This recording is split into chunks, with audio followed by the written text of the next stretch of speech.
King Charles has honoured his brother Prince Edward in a most royal manner on his birthday. Fittingly, the King's younger brother was in Scotland on the day a new title was bestowed upon him, one that comes with the responsibility of continuing their late father Prince Philip's work with young people around the globe. Fans who believed King Charles controlled the royal family's most carefully guarded inheritance were stunned when new details began to surface. For years, royal watchers assumed that the future of one of the monarchy's most historic titles rested entirely in Charles's hands. The story was simple: a powerful legacy, protected within the royal family, waiting for the right moment to be passed down. But recent revelations from legal advisors connected to Prince Edward suggest the truth may be more complicated than anyone realized. According to insiders, documents and long-standing family agreements are now shedding new light on decisions made decades ago. Quiet arrangements that were never widely discussed outside palace walls. These revelations have reignited questions about who truly controlled the future of one of the monarchy's most meaningful titles, and whether the public misunderstood the plan all along. To understand the situation, we need to go back more than 20 years. It was June 1999, and Prince Edward was preparing for one of the biggest moments of his life: his wedding to Sophie Rhys-Jones. The atmosphere around the couple was filled with excitement. Wedding preparations were underway, the press was watching closely, and the royal family was making final arrangements for the ceremony at Windsor. Everything appeared joyful and straightforward. Yet behind the scenes, a quiet conversation was about to shape Edward's future in a way few people fully understood at the time. During the preparations, Prince Philip asked to speak privately with Edward and Sophie. Philip was known for his direct style. He was not someone who lingered over formalities or softened his words. When he entered the room, he went straight to the point. Sophie later recalled the moment in an interview with the Daily Telegraph. According to her, Philip made it clear that he wanted them to seriously consider something important. There was no long explanation at first, just a clear request. Philip asked them to think about the possibility that one day Prince Edward might become the next Duke of Edinburgh. The idea surprised them. At that point, Edward had always assumed that the title would eventually pass to his older brother, Prince Andrew. That seemed like the natural order of things within the royal family. But Philip had a very different plan in mind. For him, the title of Duke of Edinburgh carried deep personal meaning. It was far more than a ceremonial title. Over decades, Philip had built a powerful connection between the name and his life's work, especially through the internationally respected Duke of Edinburgh's award program, which had helped millions of young people around the world. He wanted the legacy behind that title to continue in careful hands. In Philip's view, Edward was the right person to carry it forward. When Edward and Sophie married at Windsor in June 1999, Buckingham Palace made a notable announcement.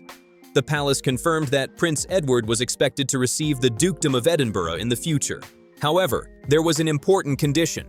The title would only pass to Edward once Prince Philip's own title had returned to the crown. In practical terms, that meant the change would occur after Philip's lifetime. This was not a casual promise whispered behind closed doors. It was an arrangement understood by the most senior figures in the royal family, an agreement that would quietly shape the future of the monarchy for decades to come. The plan seemed clear at the time. It wasn't just a private conversation between family members. It was supported by a written understanding and reinforced through a public announcement from Buckingham Palace. To many observers, the message felt straightforward. Prince Edward would one day become the Duke of Edinburgh. But what sounded simple in 1999 would turn out to be anything but simple.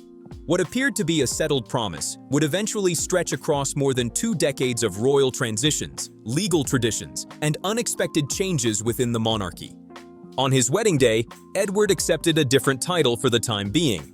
Instead of immediately receiving the Dukedom of Edinburgh, he was created Earl of Wessex. The choice of title was unusual and even sparked curiosity at the time. Interestingly, the name Wessex had reportedly been inspired by the film Shakespeare in Love, which had been released the year before in 1998. The title carried a historic and romantic tone, linking Edward to one of England's ancient kingdoms. Still, it was widely understood that the Earl of Wessex title was temporary in a sense.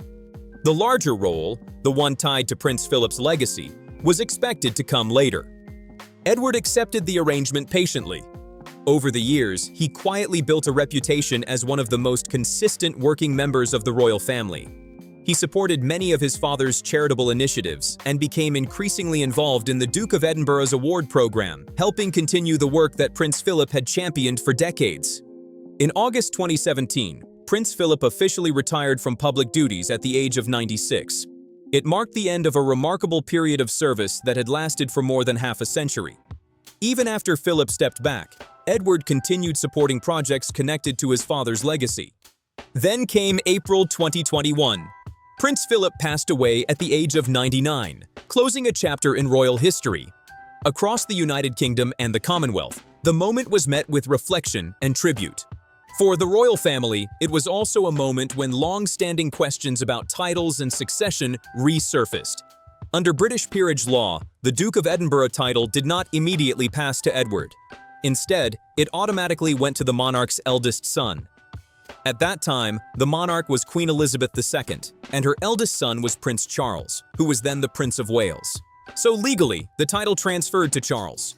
The earlier understanding had always been that Charles would later recreate the title and grant it to Edward. In royal terms, recreating a title means that the monarch formally issues the dukedom again to a new holder. However, another major change was just around the corner. In September 2022, Queen Elizabeth II passed away after more than 70 years on the throne. Charles became King Charles III, and with that transition, several royal titles shifted once again. When Charles became king, certain titles, including the Duke of Edinburgh, merged back with the crown unless they were formally granted to someone else. Suddenly, the future of the Dukedom of Edinburgh seemed uncertain again. Between Philip's death in 2021 and Charles's accession in 2022, the monarchy went through one of the most significant periods of change in modern royal history. Public attention focused on mourning, ceremonies, and the beginning of a new reign. On the surface, the royal family maintained its usual image of unity and stability. Public appearances continued, ceremonies were held, and official photographs showed the family standing together with dignity. But beneath that carefully managed calm, royal commentators began to notice something more complicated unfolding. At the center of the quiet tension were King Charles III and his youngest brother, Prince Edward. Several royal biographers have suggested that the roots of this tension may go back much further than recent events, possibly all the way to childhood. According to accounts written by royal historians, Charles often felt that he did not receive the warmth and affection he wanted from his father, Prince Philip. Philip was widely known for his discipline and straightforward personality. With Charles, that approach sometimes came across as strict or distant. Charles reportedly felt that he was frequently judged or pushed to meet expectations that were difficult to satisfy. Edward, however, seemed to experience a different side of their father. As the youngest child in the family, Edward often spent time with Philip in ways that appeared lighter and more relaxed. Philip would read with him, play games, and share moments that felt more playful and affectionate.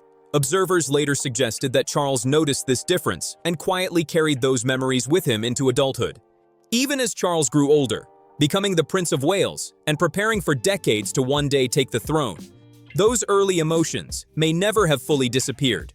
Royal author Tom Bower, who has written extensively about the royal family, once remarked that it was surprising how long certain family feelings can last. On paper, there was no obvious rivalry between the brothers. Edward was never in competition with Charles for the throne, nor did he hold a powerful political role. In fact, Edward largely stayed out of controversy and maintained a quieter royal profile. Yet family relationships are rarely simple, and childhood impressions can leave lasting marks. The issue surrounding the Duke of Edinburgh title brought those old emotions into sharper focus. In July 2021, just a few months after Prince Philip passed away, reports began circulating in the British press suggesting that Charles had decided not to grant the Dukedom of Edinburgh to Prince Edward after all. This claim immediately caught attention because it seemed to contradict the understanding that had existed since Edward's wedding in 1999. For years, many royal watchers believed that Philip had intended the title to pass to his youngest son as part of his legacy. Edward himself had spent years supporting initiatives tied to the title, particularly the Duke of Edinburgh's award program, which strengthened the belief that he would eventually inherit the role. But according to several reports at the time, sources close to Charles suggested the opposite. One insider reportedly told the Daily Mail that the title would not be passed to Edward or his family. The statement shocked many observers. However, the situation quickly became more confusing. Clarence House, which handled Charles's official communications at the time, released a response suggesting that the reports were speculative and that no final decision had been announced. Suddenly, the future of the title seemed uncertain. Charles explained that he wanted to create what he called a slimmed-down monarchy. His idea was to reduce the number of senior working royals and limit the number of hereditary titles that would continue through future generations. According to this reasoning, granting Edward the Dukedom of Edinburgh would mean that the title would eventually pass to Edward's son James, continuing the line for another generation. As the debate over the Duke of Edinburgh title continued, critics began pointing to examples that seemed to challenge the idea of a slimmed-down monarchy. Some observers noted that in 2018, Prince Harry had been granted the title Duke of Sussex when he married Meghan Markle. Even after Harry later stepped back from royal duties, he continued to hold the title. Similarly, Prince Andrew retained the title Duke of York, despite the serious controversies surrounding him in recent years. For some royal watchers, these situations raised an obvious question. If the monarchy truly wanted to limit titles, why did that principle appear to apply mainly to Prince Edward? The discussion grew even more complicated in November 2022, shortly after King Charles III ascended the throne following the death of Queen Elizabeth II. Reports began circulating that Buckingham Palace was considering giving the Duke of Edinburgh title to Princess Charlotte, the daughter of Prince William and Catherine, Princess of Wales. The suggestion surprised many people. The title had been closely tied to Prince Philip for decades and carried a strong association with his lifelong service and charitable work.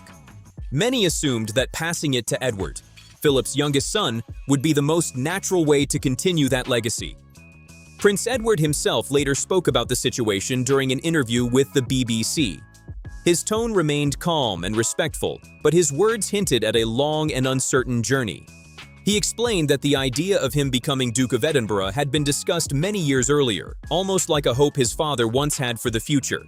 Edward described it as something of a pipe dream, a plan that sounded meaningful but was never completely guaranteed.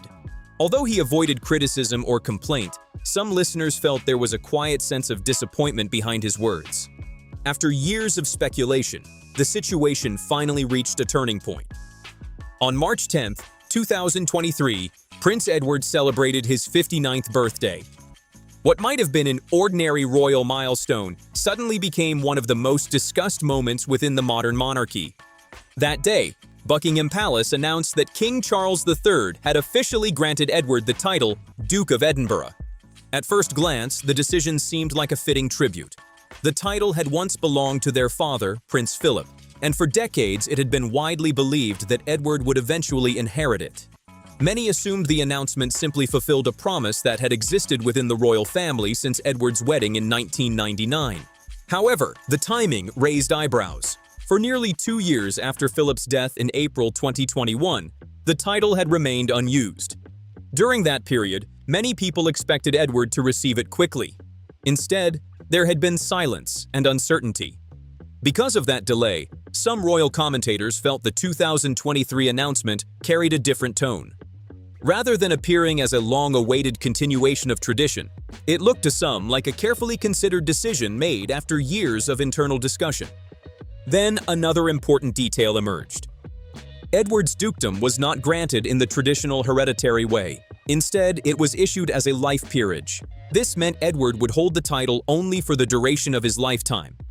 When he passes away, the Dukedom of Edinburgh will not pass to his son James, Earl of Wessex. Instead, the title will return to the crown. This arrangement was unusual compared to other recent royal dukedoms. Prince Andrew's title as Duke of York is hereditary. Prince William's Duke of Cambridge title was originally hereditary before his elevation to Prince of Wales, and Prince Harry's Duke of Sussex title also carries hereditary status. Edward's situation therefore stands apart. His version of the Dukedom of Edinburgh follows a different rule, one that ensures the title will not continue through another generation. The decision to make Edward's dukedom a life title carries important consequences for his family. Edward's son, James, who is currently known as the Earl of Wessex, will not inherit the title of Duke of Edinburgh when his father passes away. Instead, the title will return to the crown. At that point, the reigning monarch will be free to grant it to someone else or leave it unused. In practical terms, the Dukedom of Edinburgh will exist for only one generation under Edward. Royal commentators have suggested that this arrangement may have been designed with the monarchy's long-term future in mind. Some analysts believe the title could eventually be given to one of Prince William's children, keeping it closer to the direct line of succession. One possibility that is often mentioned is Princess Charlotte. If the title were granted to her in the future, it would once again become associated with the immediate family of the future king, rather than remaining within Edward's branch of the royal family. In that sense, King Charles appeared to honor his father's wish, but in a carefully limited way. Prince Philip had long hoped that Edward would eventually hold the title Duke of Edinburgh. By granting the title in 2023, Charles fulfilled that expectation on the surface. But by making it a life-only title, he ensured that the dukedom would not become a permanent legacy within Edward's family. Some royal commentators have described the decision as a quiet compromise, one that respected Philip's legacy while still fitting Charles's broader vision of a modernized monarchy. The contrast becomes even more noticeable when compared with other royal titles. Prince Andrew, despite stepping back from royal duties following public controversy, still retains the title Duke of York, which remains hereditary under traditional rules. In theory, that title could still pass down within his family line. For many observers, the comparison raised interesting questions. Edward, often described as one of the most loyal and steady members of the royal family, received a title that will eventually disappear. Meanwhile, Andrew's hereditary title has remained unchanged. Edward himself has rarely spoken publicly about these differences. Throughout his life, he has generally avoided controversy and carried out royal responsibilities quietly. Unlike some members of the family, he has rarely sought attention or high-profile recognition. While the debate over titles continued, another development was taking place largely outside the public spotlight, and it may have been far more significant than the title itself. In royal circles, titles carry prestige and public recognition, but they do not necessarily come with wealth. The title Duke of Edinburgh, for example, does not automatically include land ownership or direct income. Real long-term influence often comes from property and legal arrangements, particularly when those arrangements involve valuable land connected to the crown estate. And years earlier, Prince Edward had already secured something extremely important. Back in 1998, before his marriage, and long before the Duke of Edinburgh title became a public debate, Edward entered into a significant property agreement involving Bagshot Park. Bagshot Park is far more than an ordinary residence. The estate is a grand mansion containing around 120 rooms, set within 51 acres of land inside Windsor Great Park, one of the most historic and prestigious royal landscapes in Britain. Located close to Windsor Castle and within reach of London, the estate is both private and extraordinarily valuable. While the public focused on royal titles and family traditions, Edward quietly secured something that could prove far more enduring: a long-term lease on one of the most impressive royal residences in the country. The original lease agreement for Bagshot Park was considered relatively modest by royal standards. Prince Edward was granted a 50-year lease, and at the beginning he paid around £5,000 per year in rent. At first glance, that figure seemed surprisingly low for such a grand property. But there was an important reason behind it. The mansion required extensive renovations before it could be properly used as a residence. Bagshot Park needed major restoration work, and the total refurbishment cost eventually reached around £3 million. Edward personally contributed £1.36 million toward the renovations, while the Crown Estate covered the remaining costs. Once the work was completed and the estate was fully restored, the annual rent increased significantly to £90,000 per year. According to reports reviewed by the National Audit Office, this arrangement was considered consistent with market conditions at the time. In other words, the rent adjustment was meant to reflect the value of the property after the improvements were finished. However, the story did not end there. In 2007, Edward's legal team arranged a new and much more significant property deal through his private company, Eclipse Nominees Limited. Instead of continuing with the original 50-year lease, Edward negotiated an extension that dramatically changed the long-term arrangement. He paid a one-time premium of £5 million to extend the lease from 50 years to 150 years. That extension meant Edward secured control of the property for 3 times longer than the original agreement allowed. In return, the yearly rent was reduced to what property law calls a peppercorn rent. A peppercorn rent is essentially symbolic. It often means paying a very small amount, sometimes as little as £1 per year, simply to satisfy the legal requirement that a lease includes rent. In practical terms, it means the leaseholder pays almost nothing annually after the upfront payment. The new lease also included relatively flexible terms. Unlike some other royal property agreements, the Bagshot Park lease does not contain strict resale restrictions. The only major condition is that any future owner of the lease must demonstrate the ability to maintain the historic estate properly. Importantly, the agreement also does not limit inheritance to specific individuals. For example, Prince Andrew's lease at Royal Lodge reportedly contains conditions that tie future inheritance more closely to particular family members. Edward's arrangement is broader. Under the terms of the Bagshot Park lease, the property rights could potentially pass to Sophie, Duchess of Edinburgh, or to their children Lady Louise Windsor and James, Earl of Wessex, without complicated legal barriers. Even more significantly, Edward technically has the legal ability to sell the leasehold interest if he ever chose to do so. The agreement gives him long-term control over a valuable Crown estate property for 150 years. Property analysts have estimated that Bagshot Park itself could be worth around £30 million, largely because of its size, historic status, and location within Windsor Great Park near London. When the Times reported details of the arrangement in late 2025, the reaction was mixed. Some critics argued that the deal appeared extremely generous compared with the challenges many ordinary leaseholders face across the United Kingdom. Housing campaigners pointed out that many people struggle with rising ground rents and complicated lease conditions, while a royal family member relatively far from the line of succession had secured a long-term property arrangement with minimal ongoing costs. Others, however, defended the agreement. A respected property law firm noted that Edward's deal follows the legal structure of many long-term lease transactions. From a strictly legal standpoint, they argued, the arrangement is not fundamentally different from other extended lease agreements seen in the property market. One of the most important things Prince Edward gained is something many people rarely talk about, and it may matter more than any title or mansion. It is his role as a counselor of state. While royal titles attract public attention, this position carries real responsibility and constitutional authority behind the scenes. In December 2022, a new law officially added Princess Anne and Prince Edward to the group of counselors of state. This was a significant decision because counselors of state are senior members of the royal family who can step in when the monarch is abroad or temporarily unable to carry out official duties. Their responsibilities are not ceremonial. They can attend government meetings, sign official state documents, receive foreign ambassadors, and carry out certain constitutional tasks on behalf of the monarch. When they perform these duties, they are acting with the authority of the crown itself. Because of this, the role requires a high level of trust and reliability. Edward's appointment also reflected a practical issue within the royal family. Under previous rules, both Prince Harry and Prince Andrew were technically among those who could serve as counselors of state because the system followed the line of succession. However, circumstances had changed. Prince Harry had stepped back from royal duties and moved overseas, while Prince Andrew withdrew from public roles following major controversy.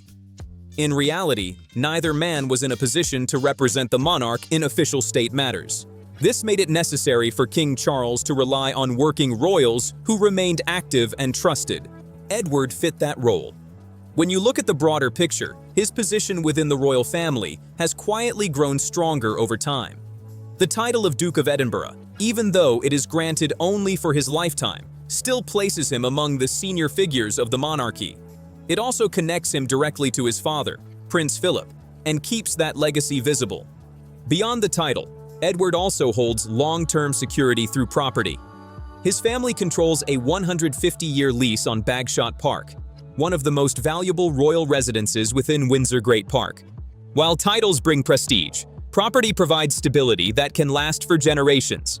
His influence is also strengthened by his work with the Duke of Edinburgh's Award, a global program that continues to shape the lives of young people around the world. By leading this initiative, Edward maintains a strong connection to his father's most important legacy. His constitutional role adds another layer of stability. The Councillors of State Act 2022 confirmed his formal place within the constitutional structure of the United Kingdom. Removing him from that role would require an Act of Parliament, meaning his position is protected by law. By 2025, Edward's dedication to royal duty had become clear. He completed 307 official engagements, making him the third busiest working royal, behind Princess Anne and Prince William. He also represented the king on overseas visits to countries such as Japan, India, Canada, and Papua New Guinea. Step by step, Edward has strengthened his role within the monarchy. While others attracted headlines, he built a reputation through steady service and reliability. So what do you think about the revelations surrounding Edward's position and the quiet path he has taken within the royal family? Let us know your thoughts in the comments, and don't forget to like and subscribe for more royal stories and updates.